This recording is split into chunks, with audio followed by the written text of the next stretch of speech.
Monday the 13th of May 2013, and I'm down in the furthest extremes of Surrey, Haslemere, about to undertake the 13 miles to Midhurst. It's a grey old day, quite chilly as well for May, but thankfully there isn't any rain at the moment, although there may be a few showers later on, which is why I didn't walk over the weekend. I was hoping for the drier of the 3 days. Anyway, it's 11:15 or thereabouts. I need to press on because in an ideal world I'll be done by 5, because I need to get a bus back from Midhurst to here, and they're only hourly, and having to wait till 6 could be a pain in the neck. So let's get cracking, see what the walk holds. Free walk 48, here we come. Okay, we take a right here. The footpath marker's not evident from the direction you're coming from, but it's hidden behind this hedge. And lo and behold, my first group of bluebells today. The reason for coming down here is because I know there are bluebells on this walk from the photos on the website.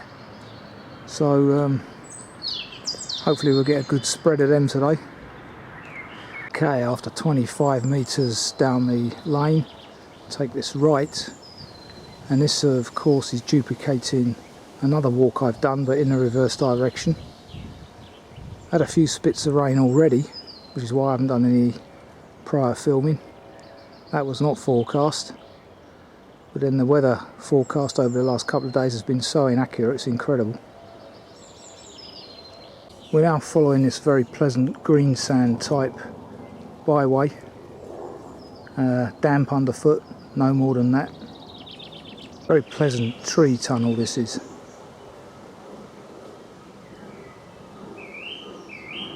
Accompanied by what I believe is a blackbird singing. And of course, a jet from Gatwick. So, just approaching the house called the Stables, and I've already seen more bluebells in about 15 minutes than I did the whole day up in Broxbourne. Incredible how the different soil types, I believe, encourage bluebells. Also, this environment is less manicured and a lot wilder. Something odd about that Broxbourne woodland. Can't put my finger on it, but it's far nicer down here. Okay, just about to enter Valewood farmhouse, having crossed this little stream down here. And if I remember correctly, this was the last area where I heard the cuckoo 2 years ago. So fingers crossed we might be in luck today. Do hope so. Just like the bullfinch seems to have disappeared off the face of the earth. Prior to Valewood farmhouse, you can certainly see why this is classic cuckoo territory. Water, woodland, ideal nesting habitat for warblers, and hence the cuckoo.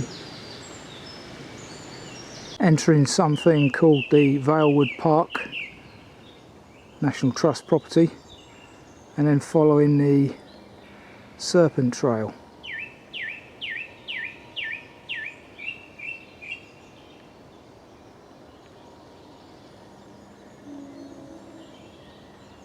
And you don't go through that double gate there, but just around the corner. Having passed through the gate, it's on uphill to that corner, and a lovely spread of gorse again.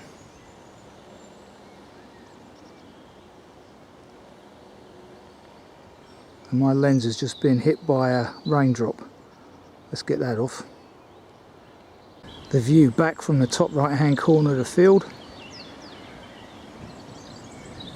and this lovely spread of gorse.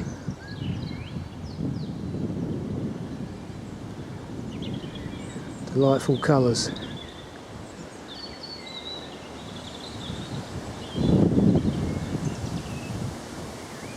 To get another shot of that from another angle. Up by the double field gate now. Fantastic. Back across the valley, and in the distance there above that house, that rhododendron certainly does something to the scenery, much as I dislike it.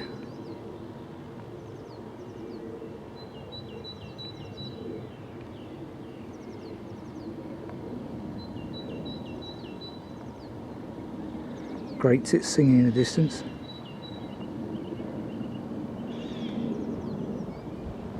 Leaving Valewood Park by the three-armed footpath marker. One last view back as the sun starts to appear again now. Delightful. And the chiff chaff sings in the background.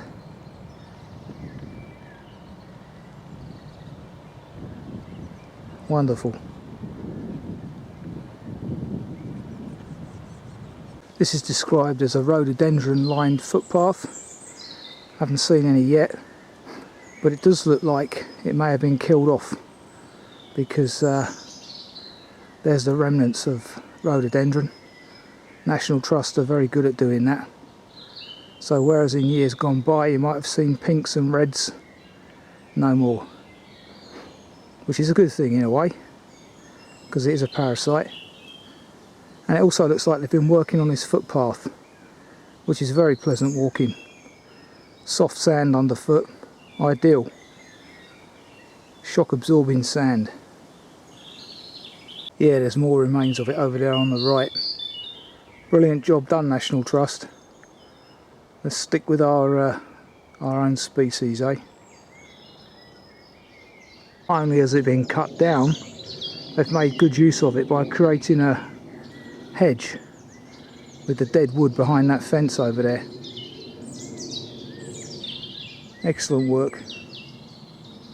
Juncture, the information board about Ridden Corner seems to have disappeared, and the signpost gets you to veer slightly right, whereas the text refers to continuing straight on a bearing of 140, and that's what I shall do. This truly is wonderful walking. Soft underfoot, lovely wild scenery. Just me and the birds at the moment. I haven't seen a soul thus far. Just how I like it. That's why Monday walking's always so refreshing. I guess it would be the same for the Wednesday walkers as well. Delightful.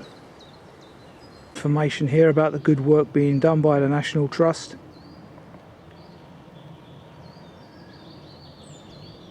Attacking the rhododendron.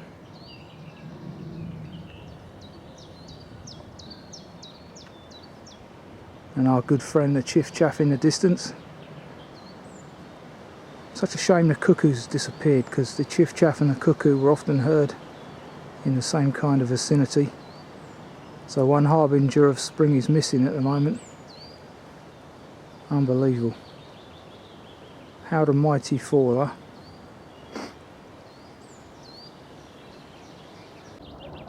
Well, there we go, my first cuckoo. Can you hear it?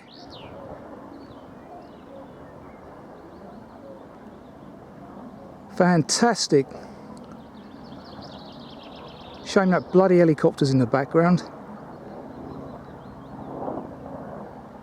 Incredible, it's almost become a rare species now. 2 years since I last heard one. Unbelievable. I thought I might hear one today. Now possibly that might follow me around, they tend to do that.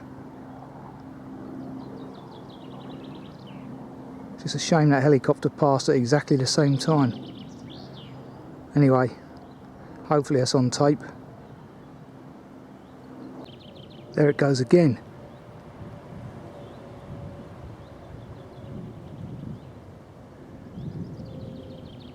Stopped. Just reached the bench with the viewfinder here of the surrounding area. And what a fantastic view that is from Blackdown. Would be even better if the sky was blue, but it isn't. So we have to take what we're given. That's probably showers over there, because it is very April-esque today. Quite windy as well. Anyway, it's 12:30, a tad early for lunch, unfortunately, but I must press on. About 280 metres here, so you know, getting on for 600 plus feet.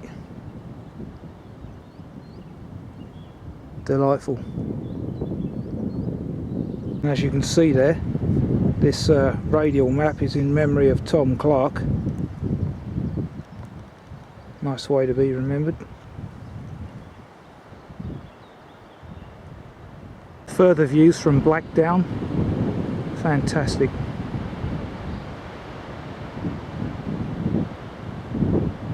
It's lovely gorse.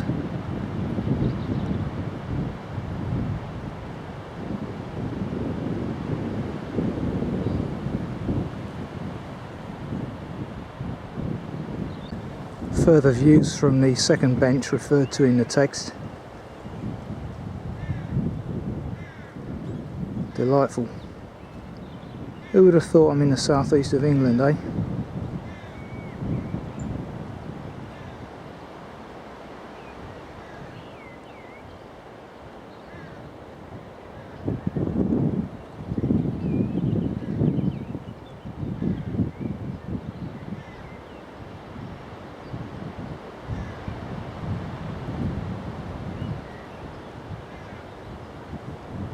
Looking back down the valley from the three-way dilapidated footpath marker,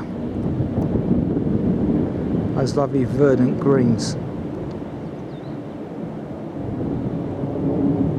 Let's hope this sunshine continues.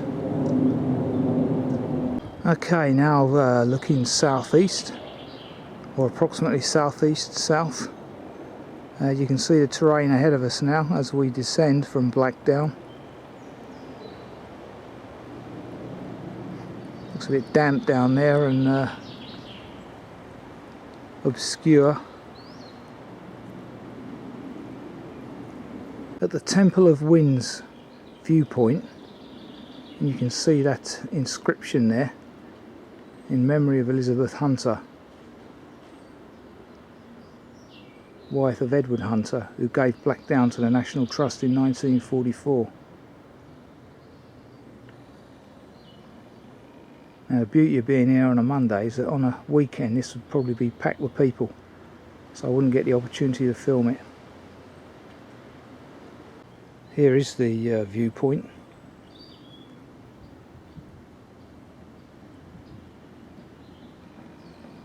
What a fantastic view you get. Unfortunately, can't quite see the South Downs. And I can see why this is called the Temple of the Four Winds. Look at that for scenery. This is definitely, and did those feet in ancient times walk upon England's pastures green. Fantastic. Jerusalem.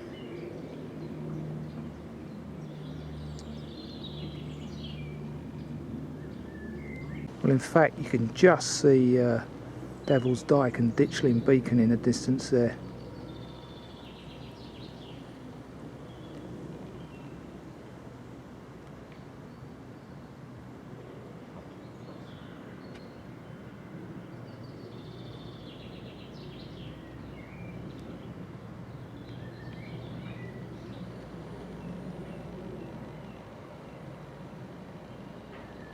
Almost tempted to have my lunch here, but I do need to press on.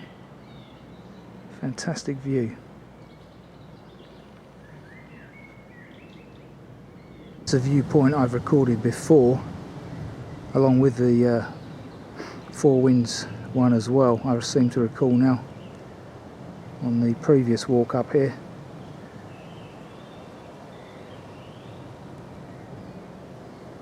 This being from the bench just after the Temple of the Four Winds. Sounds very Chinese, that, doesn't it?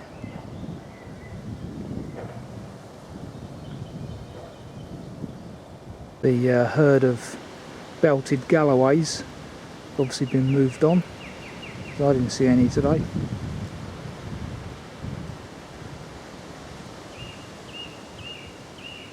Almost forgotten about the bluebells. I haven't seen carpets of them, but it appears that henceforth I might do. Certainly a lot up there in that wood. A steep descent here down this lovely tree tunnel. Still plenty of rhododendron round here. They haven't obviously got down here yet, but not in flower, interestingly. Interesting, the first time I've seen a National Trust signpost not indicating where you are. This is the Blackdown one, by the way. I have filmed this before, just as it starts to rain again, unfortunately. Reaching the entrance to Blackdown Park and our onward journey over the wall there. Shortly after entering the park, there's the view you get.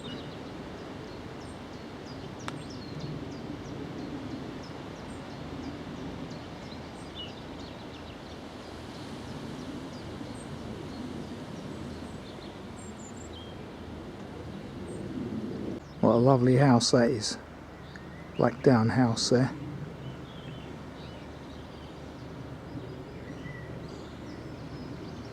A very weather-beaten footpath marker just outside the gates of Blackdown Park. Lurgashall Winery, which acts as a small farm shop, tea room, micro pub, amongst other things.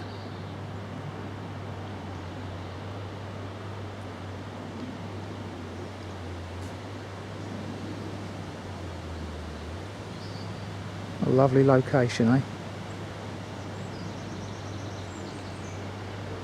Way to Guardian Cottage and one of those wildlife verges which I last saw in Hampshire as well. Which walk was that? Let me think. Okay, I can't remember the name of that walk, but the three-armed footpath marker on the left has now been moved to the right. But the two-arm one, which we're about to follow, past this no motorised vehicles sign, is still on the left. Now this looks like cuckoo territory as well. I wonder. Walking through Spring Coppice, which has a fair collection of bluebells in it. Very late this year. Hence they probably won't be around very long either, once the sun gets on them.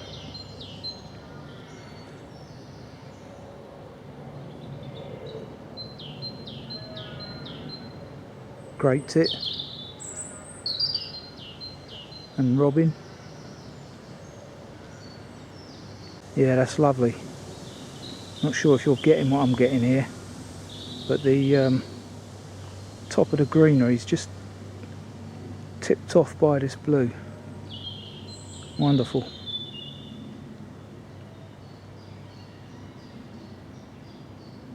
Hope that comes across.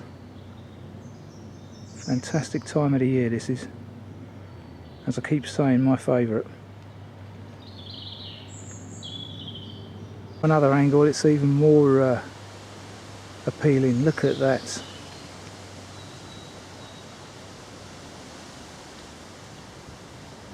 Fantastic.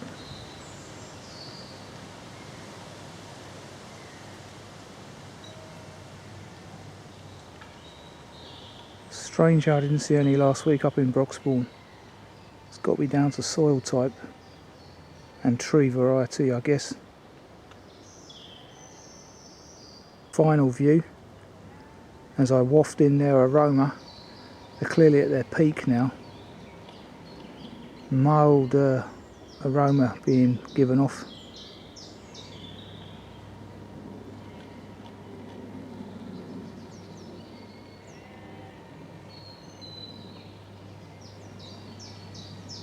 Fantastic. So the first of the 6 styles referred to in the text is in fact now a kissing gate, and it looks like the second one is as well from here.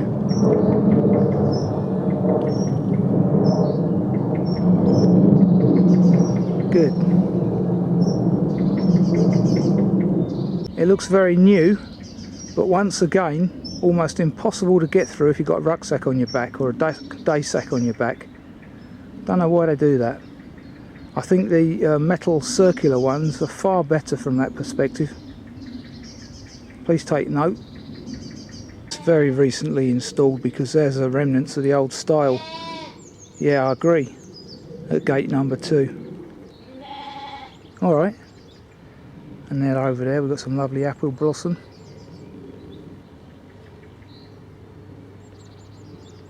Lovely pastoral view this is. And in fact gate number 3 I can't even get through at all with a day sack. You've either got to climb over the gate or take your bag off, which is a pain. So here we are, we're getting to this orchard. Some cherry here.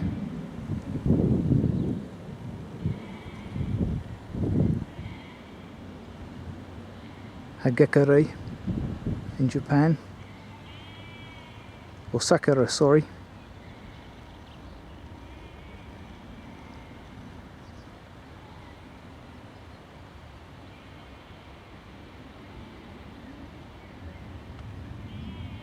And I can hear another cuckoo in the distance, just.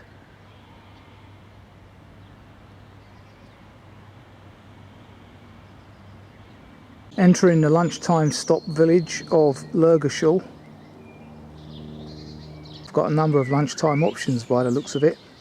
Here on the village green, which is your classic English village green, cricket pitch on it, surrounded by a little shop, bus stop, and the pub on the left there.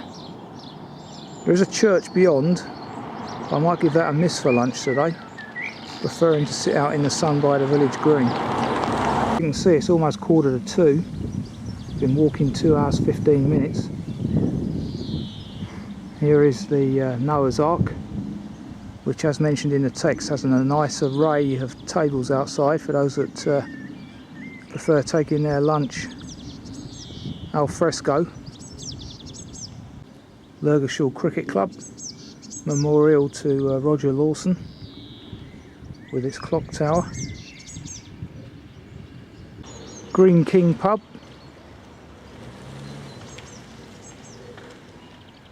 Interesting how pubs and churches are often not that far apart in old English villages. So I am at now St Lawrence, Lurgashall, Diocese of Chichester, and I do spy a bench in there, so now I'm here I might as well take it. Don't mean to be untraditional. Lurgashall Church, through the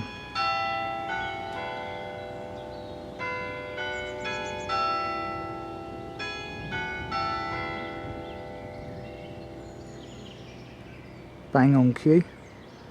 I was saying through the yew and looks like a cypress tree there.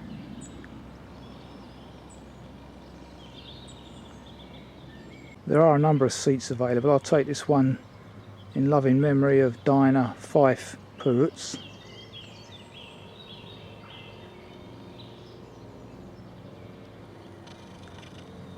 Right, need to crack on.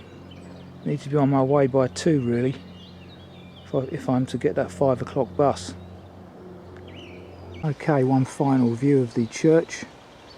I'm not going to record it from any other angle because I don't think I'll be able to get at it at another angle anyway. 2:05, quick lunch had, time to press on. Interesting, I'm stood near the village shop. First time I've seen a phone box turned into a defibrillator, which is a good idea. How science and technology moves on.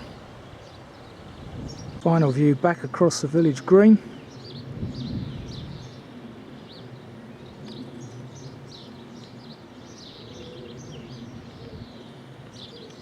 Onward journey now is past the village hall. Scenery changes now after Lurgashall. Blackdown back over there with its TV mast.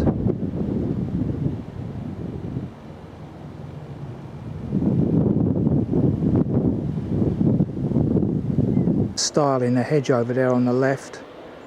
The metal filled gate is no more and people are just walking through that now, so another change since the text was written. Mill Pond, which is a little larger than the sort of average pond.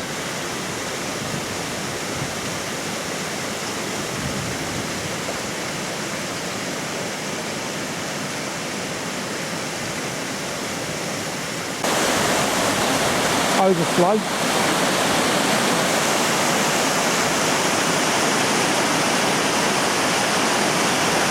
Pretty extensive stretch of water. More like a lake than a pond.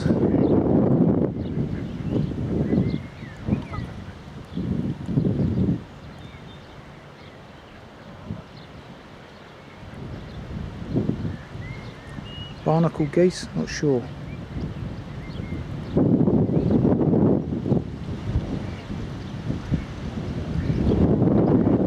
Number of picnic tables there, not sure if they're for public use. Walking along a very pleasant lane for 400 metres just past Mill Farm. Classic chaffinch territory. Hum of rape on my left and some ominous looking rain clouds. Hope the wind blows them on. Lovely to see bluebells and wood anemone in the hedgerow together.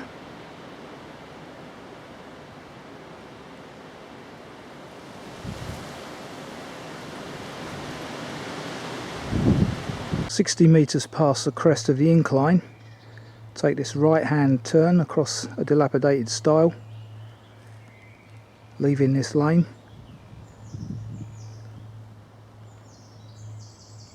About to leave the right hand corner of this field. What a lovely sight that is, eh?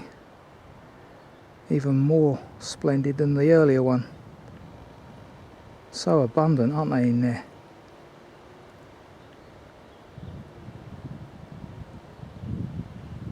Incredible.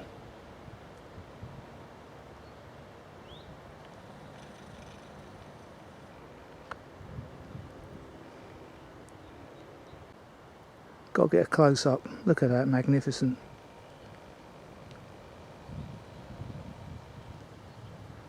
Quite a fussy little plant, the bluebell, clearly. Doesn't like any old woodland.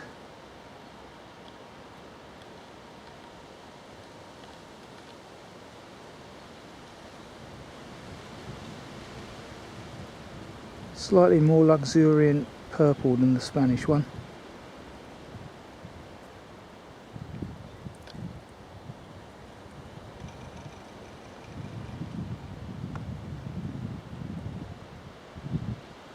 The old horse knows where I'm headed, just like the cows. Lovely meadow of buttercups here, or possibly kingcups, seeing as they're stood so high.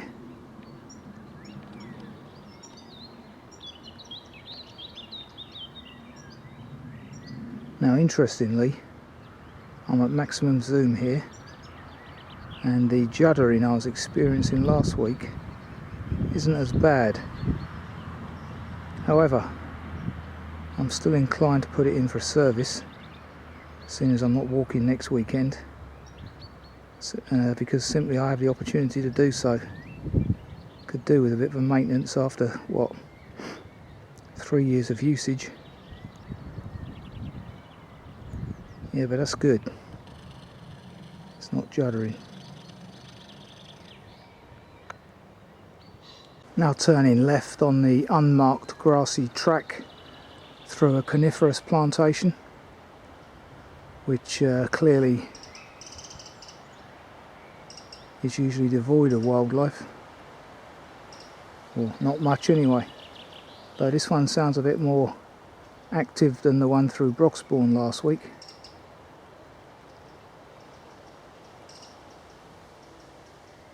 Still actively being logged as I speak, which surprises me because this is the bird nesting season. Didn't think it was allowed. Maybe that doesn't apply in the countryside. Anyway, fair number of trees down today. Lovely fresh smell of cut pine. Amazingly, and as described in the text, this has become the muddiest section of the walk today. I say amazingly because I'm actually going uphill. Amazing. Upon reaching this 3-arm footpath marker, we turn left. Upon reaching the 3-arm footpath post, continue straight on with that green arrow on the tree over there. Now what's this copse of? Is it lime?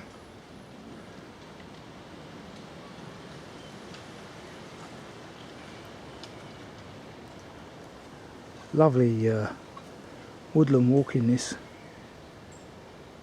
Fantastic walk so far, I must admit. Shame I've got to rush it. Yeah, there's a leaf of this slender tree. Looks like lime to me, but I might be wrong. Could be ash, or I don't know. Have to check. It's got a kind of shiny bark as well.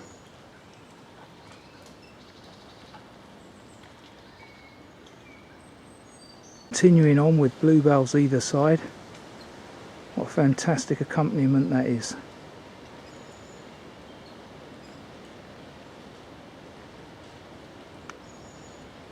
The 2-arm bridle post on your left referred to in the text is no longer there, but the sunken footpath steeply downhill is, and is now indicated by that blue marker on that post over there. As the road or the main path veers right, there's a sunken path to the left there. As the wind picks up, this is indeed a narrow rivulet, really.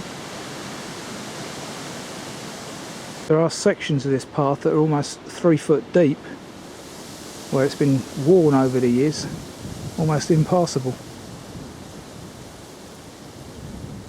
Okay, just stood by the 4-armed footpath marker. Now looking at the South Downs in the distance.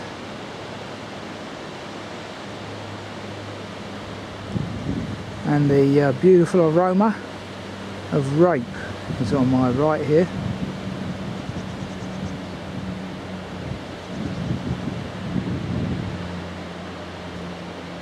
Further views to the South Downs, excuse me. Surprised me there, sorry for the judder. From just past Upper Vining farmhouse. And here's the culprit. Yeah, I don't know what you're making all that racket for. You're not in a burger, so keep quiet.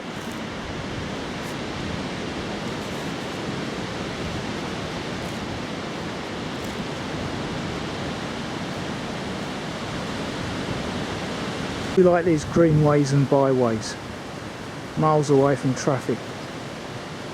The wind is definitely picking up, which indicates rain is coming. Or bluebell clad borders. Wonder what lives in there.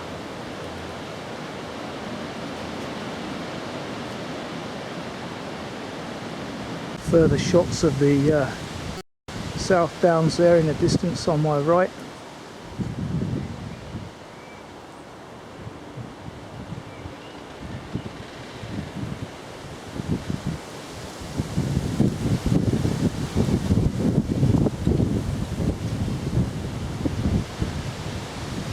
Upon reaching this former gate here, and where the gully is, take the right turn 190 degrees as indicated in the text.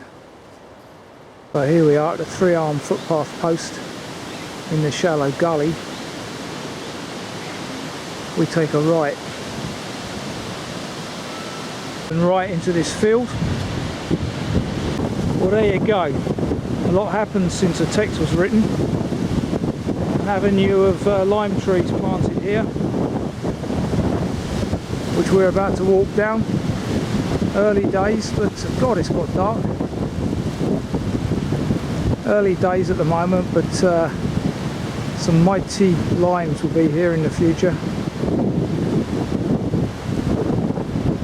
Looks like there's one mighty lime with mistletoe at the top to finish the avenue off.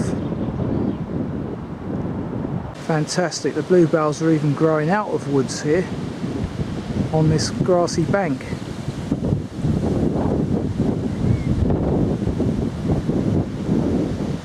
As I walk westwards up this valley, views back across Cowdray Park, and the cows are still standing over there, so that's a good sign, as I feel some spots of rain again. It's like the rain shelter mentioned in the text has now become a canteen called the Halfway Hut. Not open today, clearly, but possibilities for an early cup of tea on this golf course, if you so wish.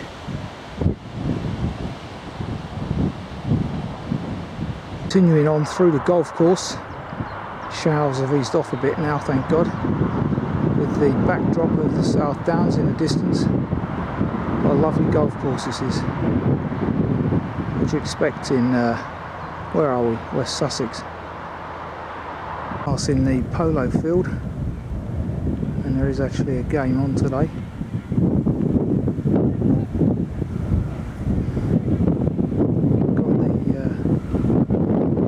Backdrop over there of some ruin.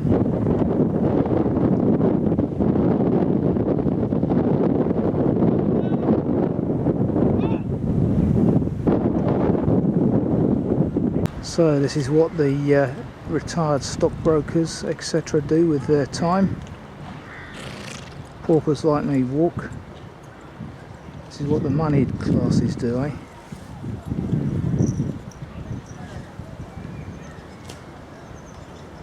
Quite jolly hockey sticks, but very similar. Notice a lot of these polo ponies or horses have had their tails docked. I guess that's to make them more efficient. Okay, I've now reached the 3-arm footpath post on the gravelly track. The section that I've just completed is very different to the text, with a number of gates to be crossed or passed through, but you get to where you need to be eventually. That is actually Cowdray ruins, a Tudor building, being the former home of a Tudor courtier.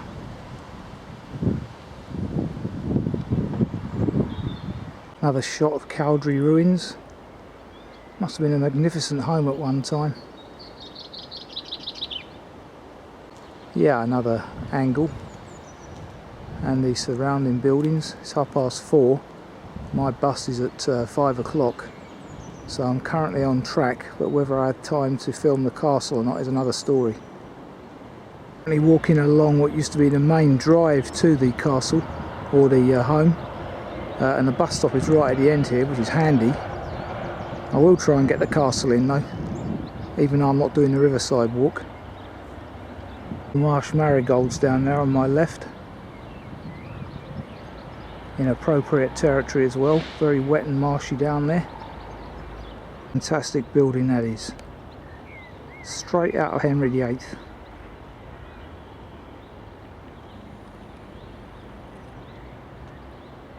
Okay, this is the busy high street down in Midhurst, and as you can see, time is pressing, so I might not have a chance to do the castle. Bus is at 5, I've got to be on it. It's not a bad time actually. 5 hours to do 13 mile.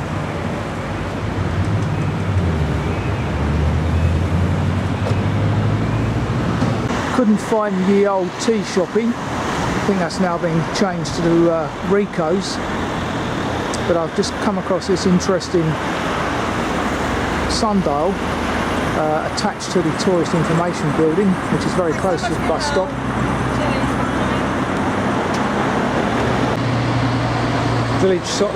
Town signs here indicating that Midhurst is linked with Byersbron and Nogent-le-Retrou.